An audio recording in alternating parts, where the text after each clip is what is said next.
ಧರ್ಮಸ್ಥಳ ಪೂಜ್ಯರು ಡಾಕ್ಟರ್ ವೀರೇಂದ್ರ ಹೆಗ್ಗಡೆ ಇವರ ಜನ್ಮದಿನ ಪ್ರಯುಕ್ತ ಶಾಲಾ ವಿದ್ಯಾರ್ಥಿಗಳಿಗೆ ಪಠ್ಯ ಪುಸ್ತಕ ಮತ್ತು ಸಿಹಿ ಊಟ ವಿತರಣೆ ಮಾಡಲಾಯಿತು.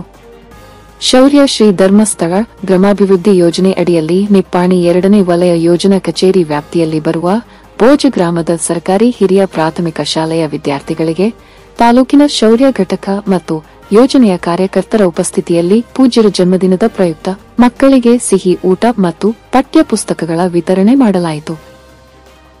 ದೀಪ ಪ್ರಜ್ವಲನೆ, ಕೇಕ್ ಕತ್ತರಿಸುವುದರ ಮೂಲಕ ಜರುಗಿದ ಪಠ್ಯ ಪುಸ್ತಕಗಳ ವಿತರಣೆ ಮತ್ತು ಸಿಹಿ ಊಟ ವಿತರಣೆ ಕಾರ್ಯಕ್ರಮದಲ್ಲಿ ಧರ್ಮಸ್ಥಳ ತಾಲೂಕಿನ ಯೋಜನಾಧಿಕಾರಿಗಳು ಶ್ರೀ ಮಂಜುನಾಥ್, ಜೈ ಕಿಸಾನ್ ರೈತ ಸಂಘದ ಅಧ್ಯಕ್ಷರು ರಮೇಶ್ ಪಾಟೀಲ, ರೈತ ಮುಖಂಡರು ಮತ್ತು ಜನಜಾಗೃತಿ ವೇದಿಕೆ ಸದಸ್ಯರು, ಶೀತಲ ಬಾಗೆ, ಶಾಲಾ ಮುಖ್ಯೋಪಾಧ್ಯಾಯರು, ಎಲ್ಲ ಶಿಕ್ಷಕರು, ಶಿಕ್ಷಕೇತರ ವೃಂದ, ಗಣ್ಯಮಾನ್ಯರು, ಬೋಜ ಗ್ರಾಮದ ಶೌರ್ಯ ಸ್ವಯಂ ಸೇವಕರು, ವಲಯದ ಮೇಲ್ವಿಚಾರಕರು ಪ್ರವೀಣ್, ಕೃಷಿ ಮೇಲ್ವಿಚಾರಕರು ಮಂಜುನಾಥ್ಗೆ, ಸೇವಾ ಪ್ರತಿನಿಧಿಗಳು ಮತ್ತು ವಿದ್ಯಾರ್ಥಿಗಳು ಉಪಸ್ಥಿತರಿದ್ದರು. ಈ ಸಂದರ್ಭದಲ್ಲಿ ಉಪಸ್ಥಿತರೆಲ್ಲರೂ ಪೂಜ್ಯ ಶ್ರೀ ಡಾಕ್ಟರ್ ವೀರೇಂದ್ರ ಹೆಗ್ಗಡೆ ಇವರಿಗೆ ಜನ್ಮದಿನದ ಶುಭಾಶಯಗಳ ಕೋರಿದರು. ಸಮಾಜ್ ಕಾರ್ಯ ನ್ಯೂಜ್ಗಾಗಿ ಬೋಜದಿಂದ ಸಂಪಾದಕರು ಸಂದೀಪ್ ಕುರುಂದವಾಡೆ.